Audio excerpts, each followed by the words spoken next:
നോക്കിയ എന്ന് പറയുന്ന ഒരു ഫോൺ ഉണ്ടായിരുന്നു, ഇന്ന് നോക്കിയിട്ട് പോലും കാണുന്നില്ല. വൈ? അവർ ആൻഡ്രോയിഡ് എന്ന് പറയുന്ന ഒരു സംഭവത്തെ, ആ ആൻഡ്രോയിഡ് എന്ന ടെക്നോളജി അവർ ഏറ്റെടുക്കാൻ തയ്യാറില്ല. അതുകൊണ്ട് സാംസങ് ഏറ്റെടുത്തു. അന്ന് ഏറ്റവും ബിലോ ഒരു നിൽക്കുന്ന ഒരു സ്മാർട്ട് ഫോൺ ആയിരുന്നു ഈ പറഞ്ഞ സാംസങ് എന്ന് പറയുന്ന ബ്രാൻഡ്. ഇന്ന് സാംസങ് ആണ് ആപ്പിളിന് പോലും കോമ്പീറ്റ് ചെയ്യുന്ന രീതിയിലേക്ക് എത്തുന്നത്. വൈ? അവർ ആ സമയത്ത് എന്തുകൊണ്ട് ആൻഡ്രോയിഡ് എന്ന് പറയുന്ന ടെക്നോളജി ഏറ്റെടുത്തു.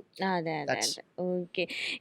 ഇപ്പൊ ഈ ഷഫാഫിന് എന്തോരം ഇപ്പൊ ഇതൊക്കെ ഇപ്പൊ സംസാരിക്കുന്നു, അല്ലെങ്കിൽ ടെക് എന്തോസിയാസ്റ്റ്, അല്ലെങ്കിൽ ഇപ്പൊ ഒരു സ്റ്റേബിൾ, ഇപ്പം എന്താ പറയാ, ഒരു കമ്മ്യൂണിറ്റി ഉണ്ട്, എന്തോരം റിസ്ക് ലൈഫിൽ എടുത്തിട്ടുണ്ട്, ലൈക്ക് എന്താ പറയാ, അത്രയും റിസ്ക് എടുത്ത ഒരു വ്യക്തിയാണോ എന്ന് എനിക്ക് അറിയാൻ വേണ്ടിയാണ്. 20,000 മെമ്പേഴ്സിന് റിസ്ക് ഞാൻ എടുത്തിട്ടുണ്ട്.